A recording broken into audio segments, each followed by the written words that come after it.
Hi, my name is Toni McKinley, and I'm here to tell you about my story of forced abortion and how I have found healing for that tragedy in my life. When I was 18 years old, I became pregnant, and I was really excited. I wanted to keep my child. I told my boyfriend about it, and he told me that he would take care of everything. So that really got my hopes up, and I started dreaming about and thinking about what my child would look like and how I would dress him up. And he came to me back a few days later and said that he had made an appointment for an abortion.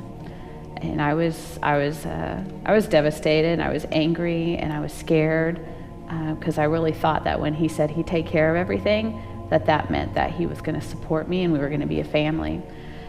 So when I told him no, I didn't want to have an abortion, he continued to use a lot of emotional, abusive words and things that he would say to me, such as, "You're never going to amount to anything. If you have this child, no one's going to love you. No one wants a single mom that's pregnant. You're going to get fat and ugly." And he basically used all my insecurities against me. And at the age of 18, it was very difficult to stand strong and not have any support from anyone. And I was estranged and had distance between me and my family because I lived in a very abusive household growing up. So it was difficult to try to stand strong and stand firm. And after a couple of weeks, I finally, just to get him to stop, I said, I'll go and I'll talk to the doctor. And so he made an appointment for me to go, and we showed up, and no one else was there. It was just us two. I don't know why I always remember that. It was just so lonely, I guess, the feeling of the place. And so we went to a women's health clinic, and I really believed that the doctors and the nurses there were there to help me. So the lady called me back to the room, the nurse, and no one was really talking to me at all or asking me questions. And she asked me to sit down in this chair in this room. So I sat down, and immediately when I sat down, I just started crying. I was crying so much I could hardly see in front of me. And I told her that I'm not here for an abortion, and I stood up and I wanted to walk out and leave. I told her I was leaving because I didn't feel like I was getting any help, and something just didn't feel right. And so I took a step forward to walk past her and go towards the door, and she grabbed me by both of my shoulders. She pushed me down in the chair and held me down in the chair with her arm across my chest, and she started reaching for her pocket. She had one of those white doctor-like coats on, and immediately it was like I knew what was going to happen, and I just started screaming and pleading with her, "Please don't do this to me." And she pulled a needle out of her pocket and she put it in the side of my arm, and within minutes I was out. So while I was out, they performed an abortion on me, and as I was waking up, they pretty much got me out of there as quick as they could. I wasn't even fully 2 yet, and I went home, and I didn't tell anyone. I literally blamed myself for not knowing that I didn't have a choice when I walked into that clinic. From then on, I believed that if a girl was to walk into a clinic that does abortions, it's more than likely if she wanted to leave with her child, she wasn't allowed to, that they weren't going to let that happen. So being called stupid all my life, that's the last thing I wanted to be called again, is told that I was stupid, and I should have known better, and why would I put myself in a place like that when really I was looking for help from doctors and nurses who I felt were educated and took an oath to protect people. And so I kept it to myself, and I didn't tell a soul. And that it ate at me for years. Anytime there was a show on about parents and kids and loving relationships, I couldn't watch it. I would break down in tears. I focused my days on just working a lot. I drank a ton all the time. I was depressed off and on constantly. And I just tried to trudge through life and just kept it to myself. So I finally decided that I couldn't do it anymore. And I also learned, and this is what helped, that can't be done to you. Someone can't force you to abort your baby. That is against the law. Someone can't coerce you to abort your baby. That is against the law. And when it finally came, you think it would make common sense, but at the time it didn't until I was older. And when I finally realized that, I started going to counseling. And my counselor, really, he's the one that kind of brought that to my attention. Like, no one can do that to you. And what they did was wrong. At the same time, ever since this happened, I was having nightmares of being sexually abused by a man that I had never seen before. So when I decided to address this issue, I looked up my doctor and wanted to find out where he was and where he was practicing and what he was doing. I found out that he's in prison. And when I saw a news article about him, his picture was there. And that was the same man in my dreams that was sexually assaulting me. And I've been having those dreams since I was 18 years old.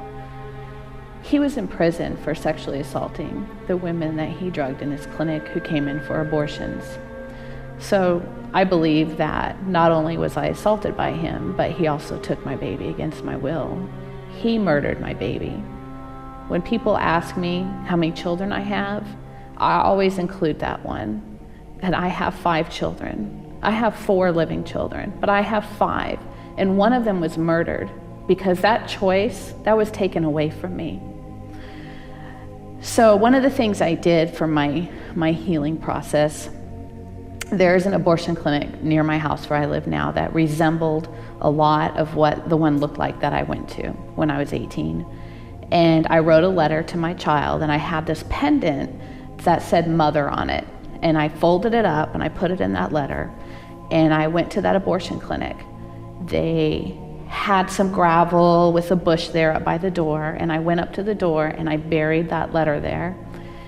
And I walked off the grounds of the clinic, and there is a brick mailbox on the side of the road with some oak trees and some bamboo, and it was very shady. And I sat on the ground leaning up against it, just staring at this clinic. And I was crying, and I just prayed. And I said, God, I can't do this anymore. I am not leaving this spot until this burden has been taken from me, because it hurts so much. And I sat there. I didn't know how long I was going to end up sitting there. It could have been weeks. I was not going to leave. I was determined. I was tired. I was so sick of it. I was sick of the guilt. I was sick of the shame. I was sick of the hurt and the pain and the memories. So I sat there. My husband actually came and joined me because I was married with children at this time. And he sat there with me. And then all of a sudden, through the leaves that we were sitting under, the trees and the bamboo, just hundreds of rays of lights individually came penetrating down onto me. And I could see each and every individual ray of light. And it was just the most peaceful, comforting thing I've ever felt in my life. And I knew that was God, and he was taking that. He was doing what I asked him to. He was taking that burden and that shame and that guilt off of me. Shame and guilt that I shouldn't have even had because of how it happened. And he just lifted it from my soul. And then I don't know how long the light was there, but then it just disappeared and it was gone. And I looked at my husband and I said, okay, I'm ready to go. And we stood up and we were walking away, and he stops me and he says, I need to let you know that you have 4 wonderful children at home that love you so much. And I said, no, I don't. I have 5. And that was the first time that I said ever that I have 5 children, because I know I have one waiting for me. And so since then, I've just had so much relief. I still have tears about it sometimes, but it ends up being tears of joy, because I know that I have this child waiting for me. I know that God is not holding this against me, that he loves me and that he cares about me. And I want you to know that healing from abortion, from coerced abortion, from forced abortion, it is possible. The number one thing that has to happen is to come out of denial and to find someone that you can trust, that you can tell. Talking about it is the first step in getting healing from this thing that happened to you, because it's hard. It is so hard, but you have to stop letting it tearing your life apart. Because once you let it go, and once you receive God's healing for your life, there is so many doors that will open for you. Your dreams and your goals that you've had your whole life, those imaginary boundaries that you can't seem to break through, like you have this invisible wall, it just falls down. It's absolutely amazing and unbelievable to experience the healing that you can get from God if you would just let him. And the first step is just to say it, just to find someone to talk to, find a group of women who have experienced the same thing as you. And you guys can do that together. You won't regret it. It'll be hard, but you won't regret it. It will be the most beautiful thing in your life that's ever happened. Thank you for listening to my story today.